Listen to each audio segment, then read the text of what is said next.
सावधान. डाळिंबाच्या शेतकरी मित्रांनो, सध्याचं वातावरण डाळिंबातल्या तेल्या रोगासाठी अत्यंत पोषक आहे. ते कसं काय? तर दिवसभर सुटणारा थंड वारा, 25 ते 30 अंश सेल्सिअस पर्यंत तापमान, त्यानंतर 80% जास्त झालेली आर्द्रता, त्यानंतर तुमची रिमझिम येणारा पाऊस, ह्या सगळ्या गोष्टी तेलासाठी पोषक आहेत. आणि ते गेले 15 ते 20 दिवस झालं बघतोय आपण हे वातावरण आहे. आणि ह्याचा प्रादुर्भाव बऱ्याच ठिकाणी झालेला सुद्धा आहे. ह्या प्रादुर्भाव रोखण्यासाठी आपण बऱ्यापैकी औषधाचा वेगवेगळे प्रयोग करतोय, वेगवेगळ्या फवारण्या घेतोय. पण फक्त औषधावरच थांबून जमेल का? तर नाही.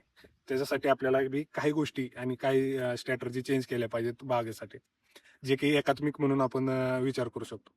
त्यामध्ये पहिली गोष्ट काय असेल तर तुम्ही बागेची विरळणी चांगली झालेली पाहिजे.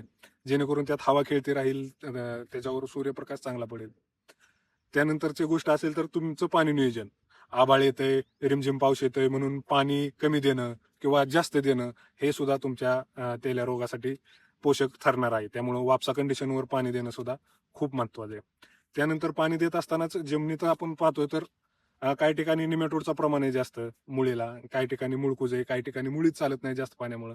त्यामुळं मुळीवर सुद्धा काम करणं गरजेचं आहे. तुमची मुळीच जर चालू नसेल तर तिथं सुद्धा अपटेक न झाल्यामुळं तुमच्या झाडावर तेलाचा प्रादुर्भाव होऊ शकतो किंवा असलेला प्रादुर्भाव तुम्ही वरून किती जरी फवारण्या घेतल्या तरी त्या कंट्रोलमध्ये राहू शकत नाही.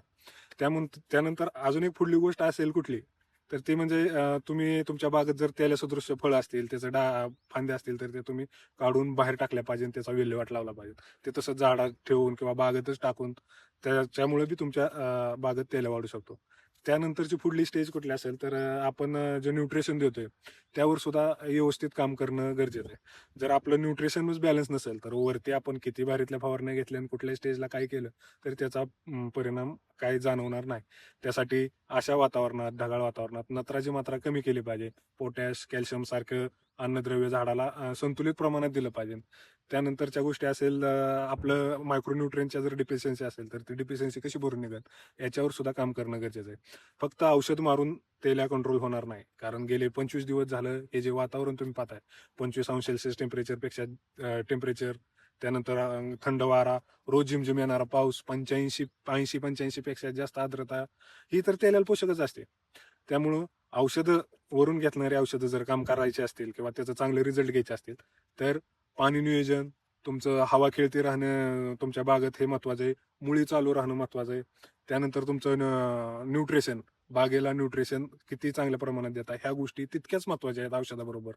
नाहीतर तुम्ही किती प्रमाणात औषधं फवारा, रोज फवारा किंवा किती बारीतली औषधं फवारा, तर तरीही तुमच्या तेल्यावर कंट्रोल मिळणार नाही. त्यामुळं ह्या गोष्टीचा एक बारकाईने विचार करा आणि ह्या गोष्टी आपल्या बागेत अंमलात आणा. असेच जर तुम्हाला आपले व्हिडिओ बघायचे असतील तर आपल्या पेजला लाईक करा आणि फॉलो बी करू शकता. धन्यवाद.